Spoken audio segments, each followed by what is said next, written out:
Hello to everybody watching this live as well as those watching the recording in the future. It's great to be here with you.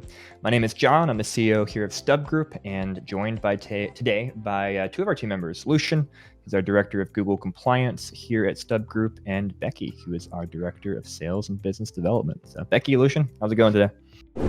Great. It's great. Yeah. Great to be here. You ready to It's talk fun. all things Google Ads suspensions? Always are. Yeah, Yep. I feel like that's all I've done today already. So let's just recap everything that's happened so far today, right? Yep. Yeah, Just another day. exactly. This is a very interesting time to be having this conversation because there's been some massive changes, as we all know very well, within this past week that are significantly impacting how the suspension world and how Google works with suspensions. So we're going to get into all that as part of the conversation here. I would say, just to contextualize it for those who are watching this and don't have this history, we've been working in the suspension space, helping advertisers get unsuspended for over a decade at this point. And we've seen a lot of changes, obviously, over time. We've seen new policies come out. We've seen Google change policies. We've seen changes to Google's appeal process and different things. But I think we can pretty accurately say that the change that's just impacted things this last week or so is one of the bigger changes that Google has rolled out. And I know, Becky, you're hearing from a lot of people who are reaching out to us, freaking out because they're not sure what to do. And so we're going to talk about what those changes are as part of this conversation. We'll talk about some of the actions that we're taking to still fix suspensions, even in this somewhat new paradigm that Google's rolled out. And obviously, we'd love to see any questions that come through as well, and we'll answer those. So to maybe kick things off, Lucian, could you kind of go through what are the changes that Google has announced that they're making and have started making to the suspension space? And also, what are some of the glitches that we're seeing as Google kind of rolls these changes out? Yeah, so Google's saying that basically you can't make certain actions in your suspended Google Ads account anymore, which seems like a problem. However, some of those things aren't true. Some of them are true.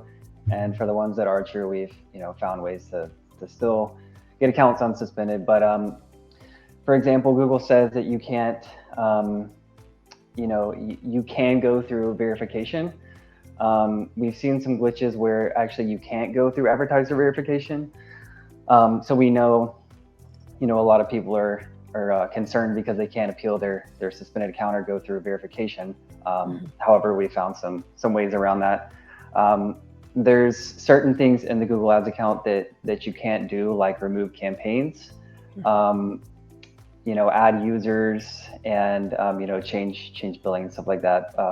It's a little bit inconsistent in terms of what they're enforcing. But overall, there's certain things that have rolled out into the Google Ads accounts, and certain things that they said that actually haven't. Mm-hmm. Yeah. For context for those watching, historically, up until last week, literally, you could do anything in a suspended Google Ads account that you could do in a non-suspended Google Ads account, with pretty much just the exception of your ads aren't actually going to run live. But you could make changes to ads, you could create new campaigns, you could remove campaigns, you could add users to your account, fill in the blank, do pretty much anything that you needed. And obviously, when people get suspended, often they'll say, okay, well, what may have gone wrong? And so they'll try and make changes in the account, and then submit an appeal to Google and say, hey, here's what we changed. We've fixed what we think the problem is. Please unsuspend our account. Mm-hmm.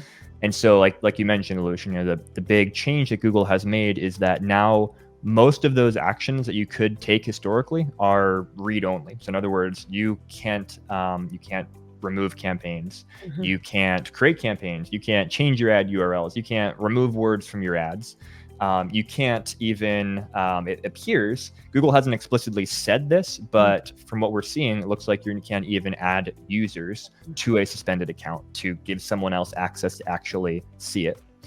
And I think I should also clarify, as best as we can tell so far, these changes are applying to accounts that are suspended as of like late last week and moving forward. So there's still accounts that were suspended prior to last week, and we're recording this. It's June 27th. So for those watching in the future, just to set this in time. So kind of accounts suspended mid-ish June 2024 and later. This is what these changes are applying to. Accounts suspended prior to that, still as of this point, you can still make changes and do everything that you could, historically in those accounts. Becky, I'll flip things over to you here for a minute. What are some of the top concerns, issues that you're seeing people have who are calling us with suspended accounts trying to find solutions? Yeah, it's interesting because anybody who's dealing with the suspension, they're always like kind of in beast mode, right?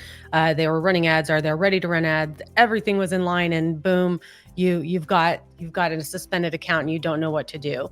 I think the big difference right now is that thanks to, people like us, there's a lot of content out there about suspensions.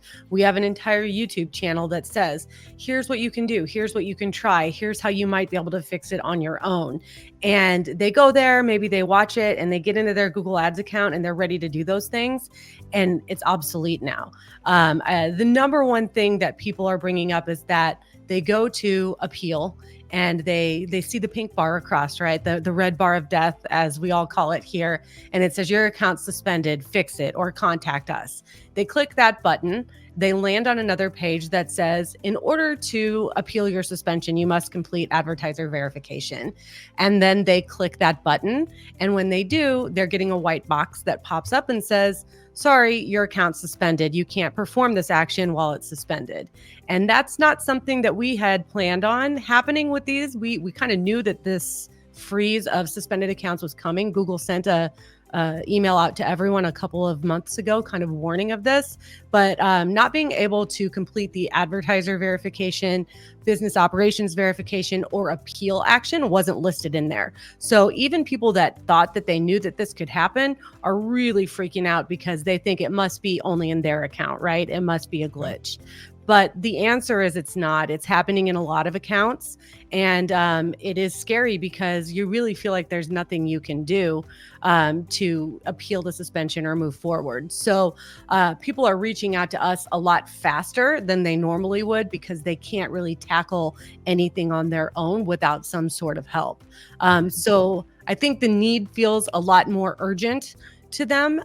Whereas if they would appeal and wait and get rejected and then come to us, then they're kind of already accustomed to the fact that, okay, I'm suspended. It's going to take a while to get it back. Now it's like, oh my gosh, I need to get unsuspended now. They haven't come to that realization. So that's one thing. Another thing a couple of agencies have spoken with us about is the fact that, when an agency is holding this account in an MCC, for example, they can still see it in there. They're able to see the suspension, but again, they can't perform any actions inside the ad account. So that's really frustrating for agencies to try to explain to their clients as well. Yeah, 100%.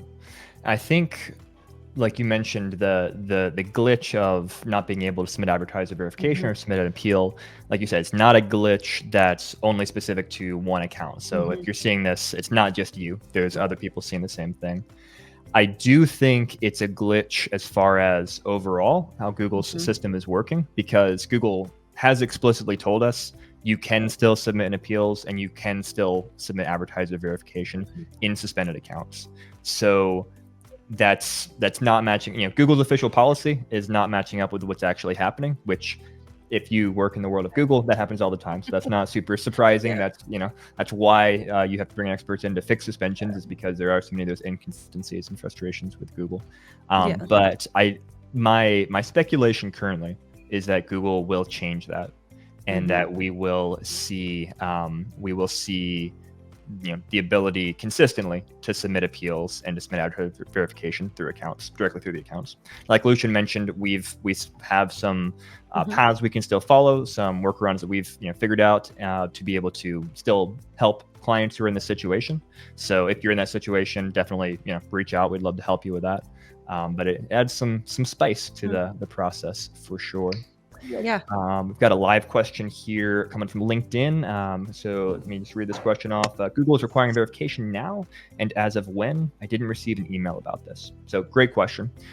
First, let's talk about what verification is for anyone watching who doesn't understand what that is, and then I'll talk about how it applies to accounts right now.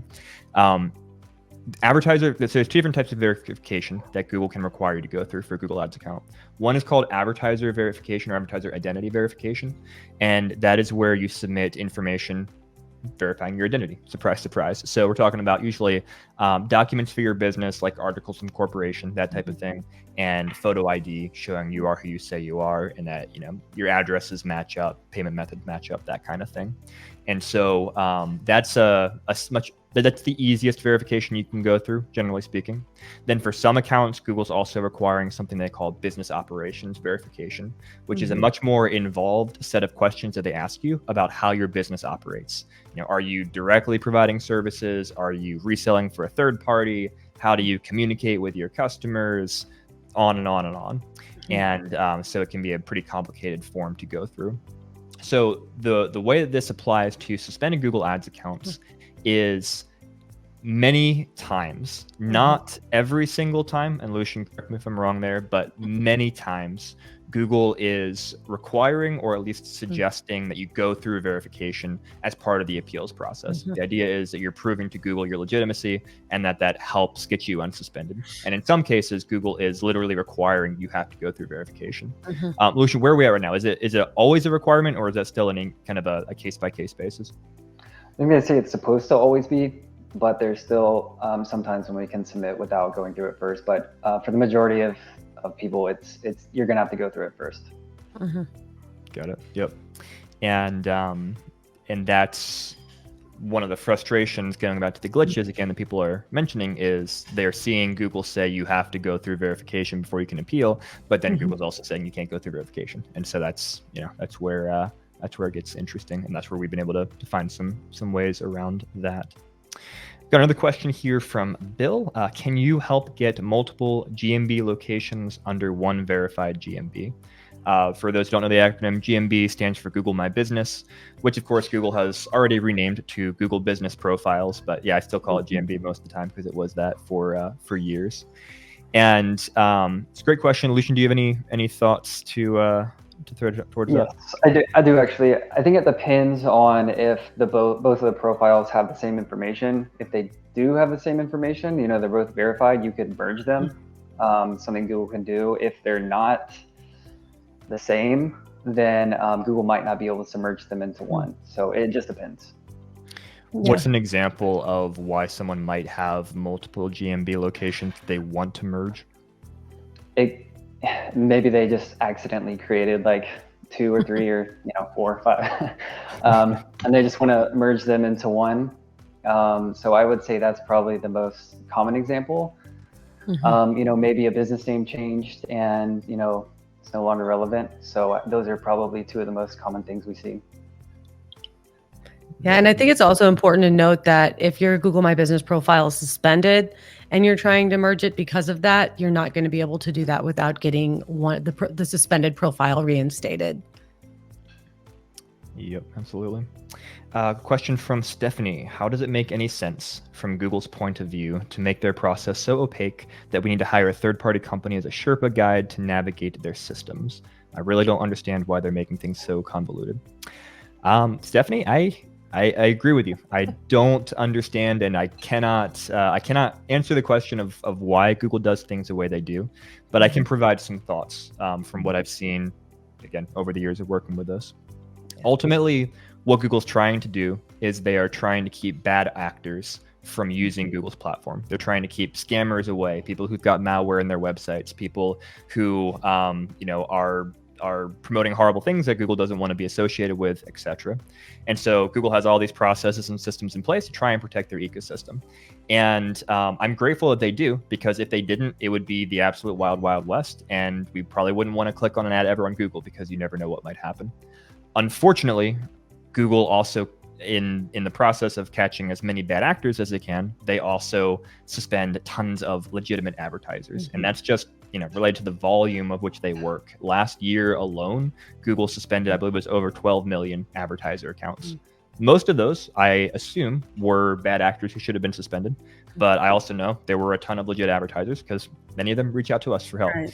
And I think part of why Google makes it so difficult once they suspend you to figure out what you quote unquote did wrong and get back online is because Google doesn't want to write a game plan that can then be gamed by those bad actors. They don't want to say exactly, here's the A, B, and C of if you just do this or don't exactly do that, here's how you use our ecosystem, because then those bad actors are going to try and follow those to game the system and get online with their ads. I think that's part of why Google has that approach.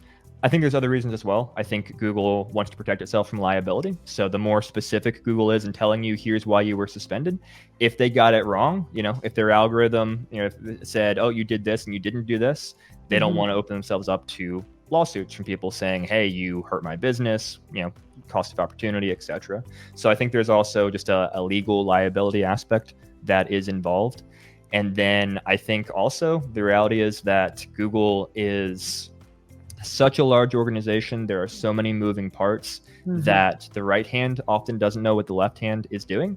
And so there's often just a lack of clarity within Google itself as to what is required to get unsuspended. I mean, I think a good example, Becky, you could speak to this. There's some internal conversations at Google, I think, going on about Stub Group specifically recently. Yeah, we've actually had several people come to us, and they have a Google rep or someone that they've chatted with at Google, and they've said, listen, I don't have an answer for you, but here's a company that I recommend you work with, and actually sent them to us for answers. That's something I tell people all the time. I think that when you're looking at it from a standpoint of understanding how to navigate Google Ads suspensions from a white hat perspective, we often know more about doing that than your average Google rep would know. We just know that's what we do. It's all day long, Lucian and his team, that's all they work on here at Stub Group. They're not multitasking for our great ongoing management clients or anything like that.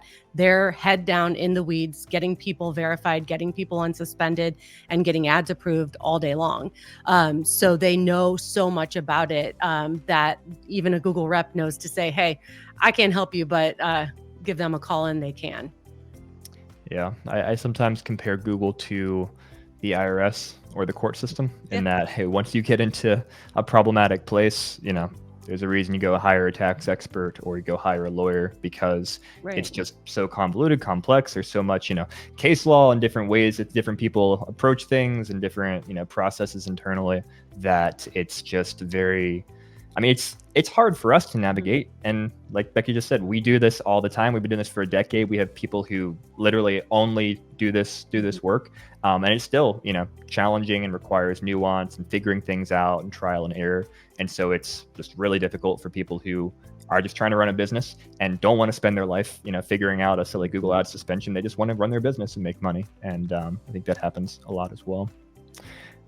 Lucian, a question for you. Bill sent a follow-up question about that Google My Business, Google Business Profile question. He said he does not want to merge.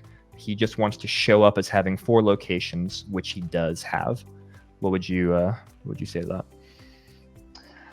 I think Google should allow you to have multiple profiles for each location, as long as, it sounds like they verified them already. So you went through verification and you showed them it's a physical location, you showed them your signage and everything.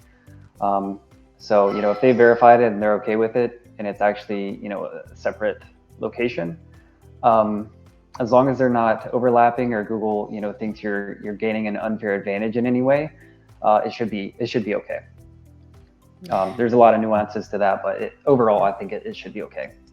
And I think it's important to note that the addresses are what's really important about that, Lucian, right? We've seen that with other people.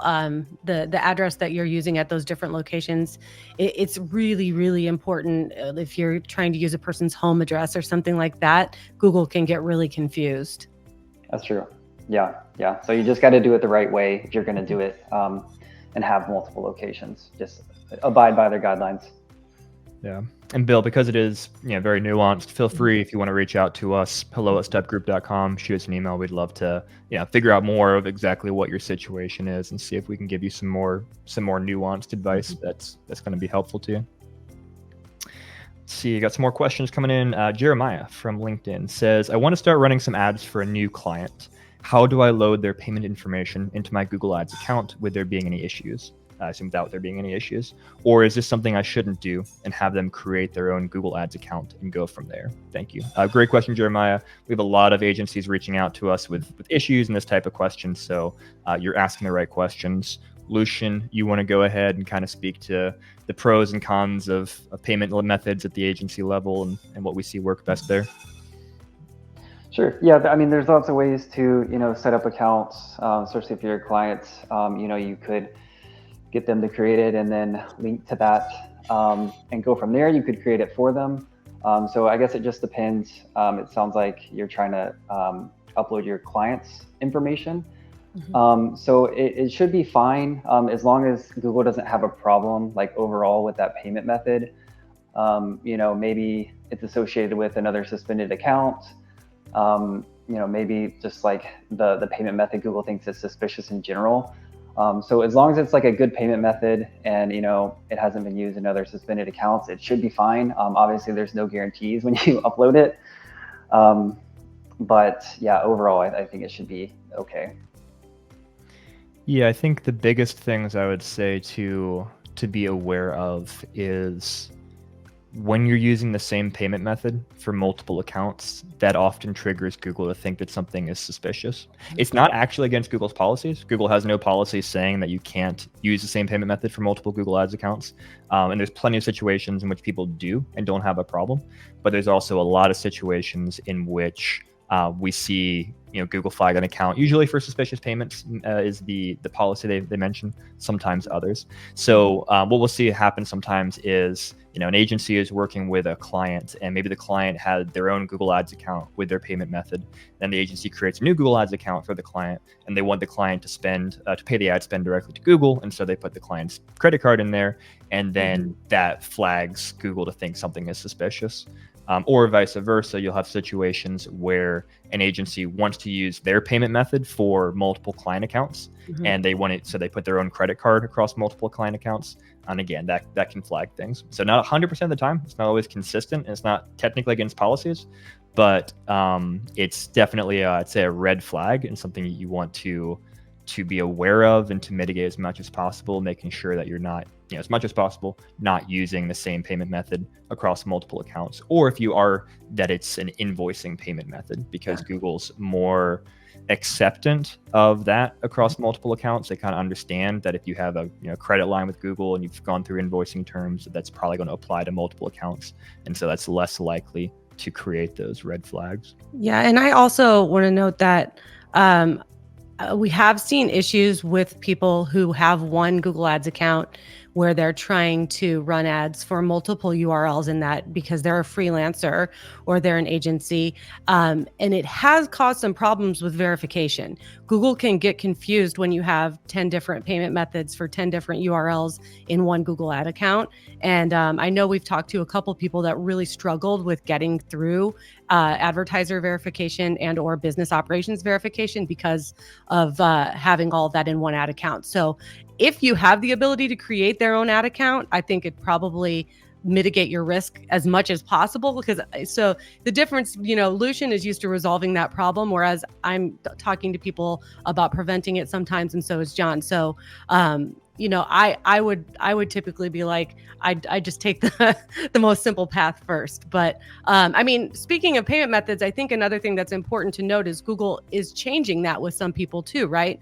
They're updating the way that they allow you to pay and actually forcing some people to use invoicing, right, John?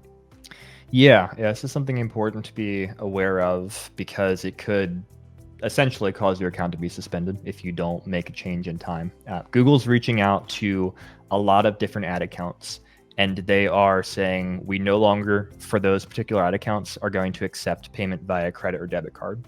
They're forcing you to switch over to either monthly invoicing or to direct debit from bank accounts.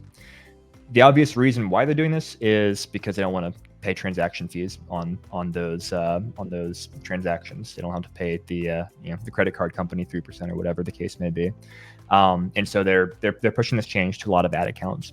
This is something as a concept it's been around for a long time, but generally it was applied really to much higher spending accounts where there's just a lot of money going through each month.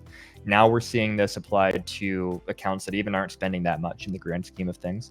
And Google hasn't explicitly said why they choose which accounts or what the thresholds are or are not. But I've seen this across a wide variety of business of different industries, different accounts, new accounts, old accounts, amounts they're spending. Haven't really seen a pattern per se. So something to be aware of. Google should send you an email or send an email to whoever the admin is on the account saying this needs to happen. They give some time for it. I think usually it's like 1 to 2 months in which you have a grace period to switch things over. And then if you don't switch things over, they're going to stop running your ads until you do. And for what it's worth, we've pushed back on this on behalf of clients to Google, and so far they've been a brick wall saying, nope, sorry, this is what it is. It doesn't have to do with credit history. We've got clients who've been paying faithfully for years, and Google said, hey, nope, there's nothing wrong with your payment method. We're not concerned about that. It's just this is what we're doing. So yeah, definitely something to be aware of. And I think it's also important to note that, like, from an agency perspective, agencies who are not using invoicing and are using their agency payment method across multiple Google Ads accounts are the most common ones to come to us with 7 or 8, 9, 10, or 50 accounts all suspended together because they had that same payment method in. Whereas if they're using invoicing, we don't see that happen. So I know sometimes people push back against it, but it's not as scary as it sounds. It's kind of something that could be really valuable to you, especially if you're an agency or a freelancer that's managing multiple accounts. Absolutely. Got another question here from LinkedIn. I think going back to what we mentioned earlier about why does Google suspend things? So the question is, what quantifies bad actors aside from the bad malware people? Also, if I wanted to change out my primary form of payment, will this trigger Google to suspend the account again? So 2 good questions. I'll answer the first question first. So what are bad actors? Well, malware, like you mentioned, obviously is one of the most obvious ones. There's a lot of examples. A few that come to mind would be scam websites that are selling products, or I should say taking your money, but not sending you products. This is something that really popped up during COVID. Tons of fly-by-night drop shippers capitalizing on the e-commerce craze, and they take your money and then you never get anything.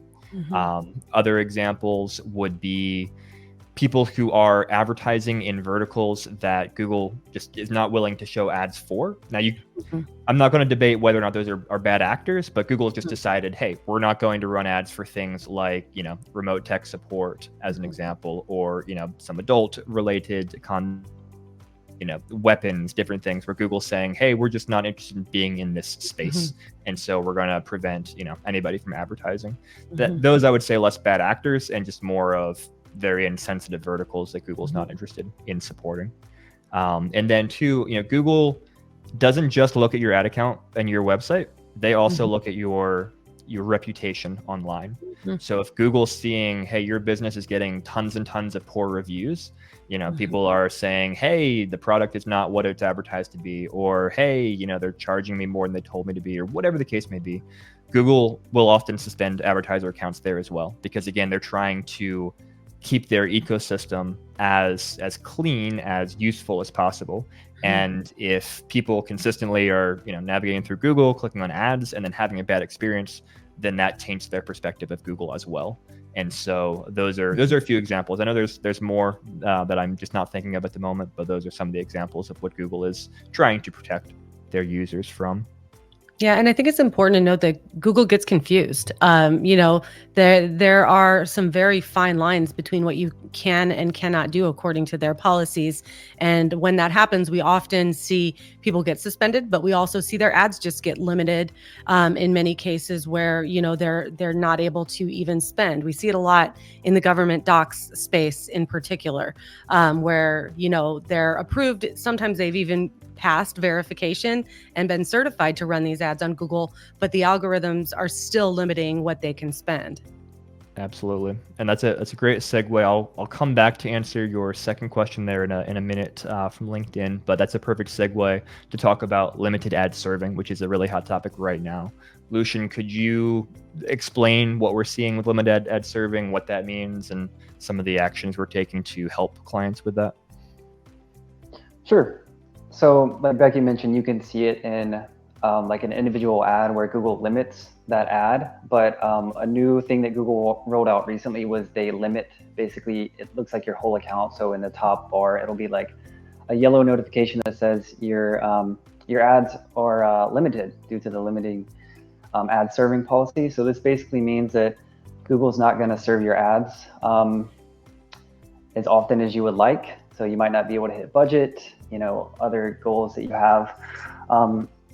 So obviously it's better than your ads being disapproved and your account being suspended, but it can still be a huge problem, especially if you're trying to scale up your ads. So it basically means that Google doesn't fully trust your brand yet.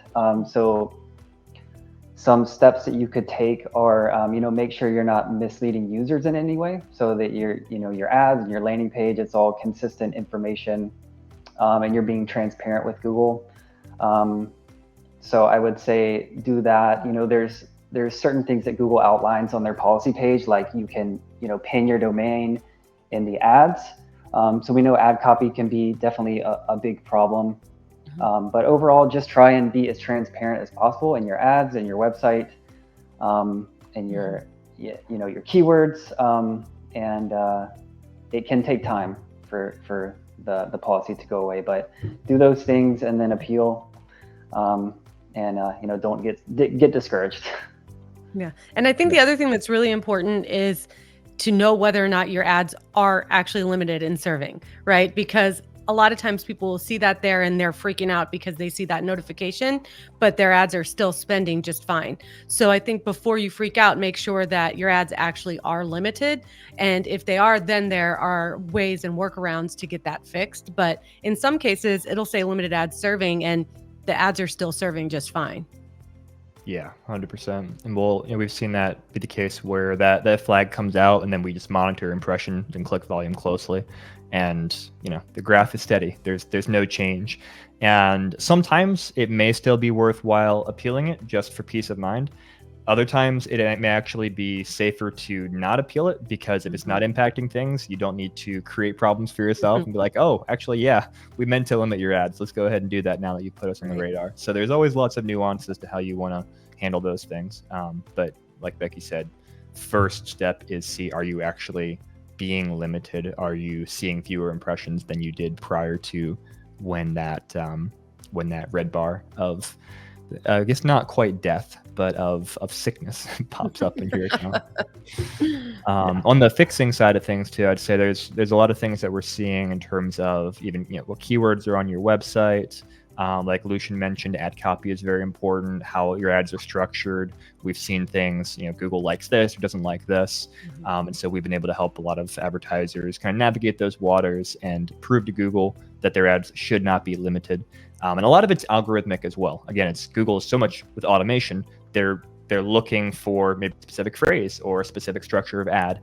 And so it's not even that you're just trying to argue common sense with somebody of, hey, we've spent millions of dollars with Google. Why on earth are you telling us that our ad account is limited and you don't trust us? And it's the algorithm. It's the automated machine just flagging something. And so it's a process of figuring out what are they flagging, and then changing that, tweaking that so that it's not being flagged. Yeah. Going back, as I promised, to answer that second question, which basically is, if I want to change the form of payment in a Google Ads account, will that trigger Google to suspend an account again? The short answer is maybe. Like it's not supposed to. There's nothing wrong. There's nothing against Google policies of changing your payment method in your account, but it is what I would call a trigger change. It is something that Google's going to look at that new form of payment.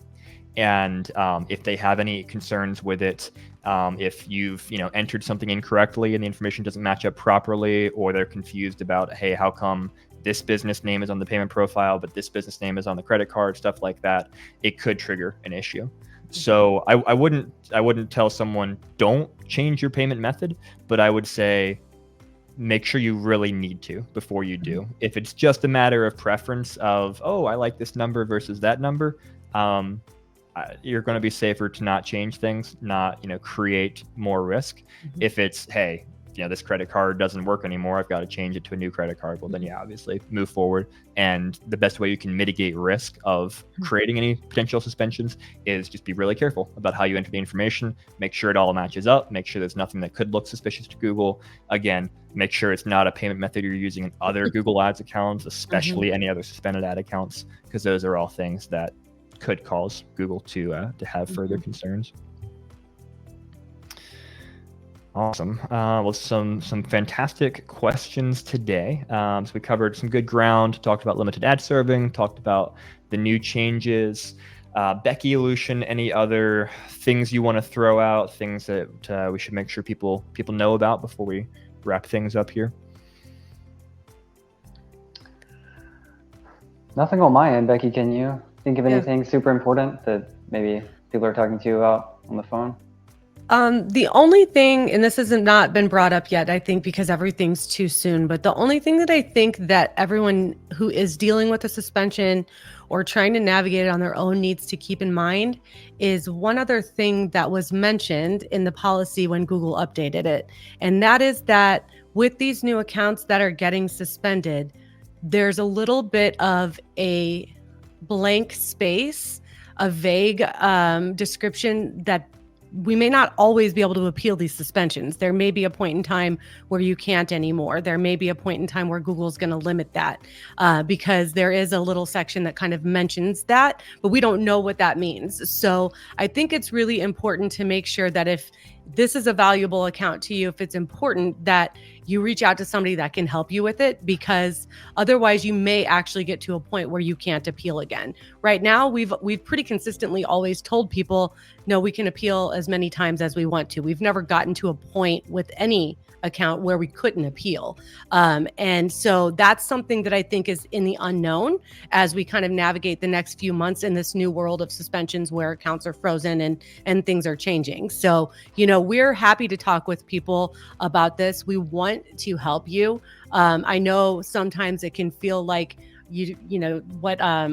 the question asked earlier, why do I have to hire a third party to help me with this? And the long answer short is that, unfortunately, there isn't enough people to help you. There isn't somebody that can answer your questions. At a minimum, we can get on a call and answer your questions. It doesn't cost you anything to talk to us. So, reach out, ask us for help. If it's not us, ask someone else, because there may be a point where we won't be able to fix the suspension one day. So the sooner the better is the thing that I would recommend at this point when it comes to anybody that's newly suspended and dealing with like the frozen account or the inability to do advertiser verification or even appeal in some cases. Yeah. Yep. Good points, Becky. Yeah. I just wanted to jump in too and say, like, Google's obviously changing a lot of things with their policies and their interface, but it's business as usual for us. So, we're still getting accounts unsuspended successfully. So even still, I would say, business as usual for us. Yeah, we got one that was frozen unsuspended just yesterday already. So it's definitely something that is possible and we'll continue to do as often as possible at the same time. Yep. No, I like ending this conversation on a note of hope. Like you both just said, we are still seeing accounts be unsuspended. It's not usually, it's never as easy and rarely as fast as we would like. So, there's a lot of hard work, a lot of persistence that Lucian's team puts in, lots of, back and forth with Google, trying different things, etc. But we still have a very high rate of fixing these issues, getting advertisers back online. And if you are in the unfortunate place where you have a suspended account, we'd love to help you. If you're watching this and we're working on an account for you already, have hope. We are still working hard for you and are confident that we're going to be able to find a way forward for you. And if you are not suspended, first, congrats. That's awesome. And also kudos for watching a conversation like this to be preventative and avoid getting into that type of a situation. And I would definitely recommend checking out our YouTube channel where we have lots of free content about suspensions, how they work, how you can prevent and avoid them so that you never get into this type of a situation. And again, best way to reach out to us if you do need our help with a suspension or with just regular ongoing management and making money from your Google ads. You can find us through stubgroup.com, fill out a form, call us, send us an email, whatever your preferred method of communication is. We'd love to chat with you, get on a call, get on a screen share, whatever the case may be, and see how we can help. So till next time, John, Becky, Lucian, signing off.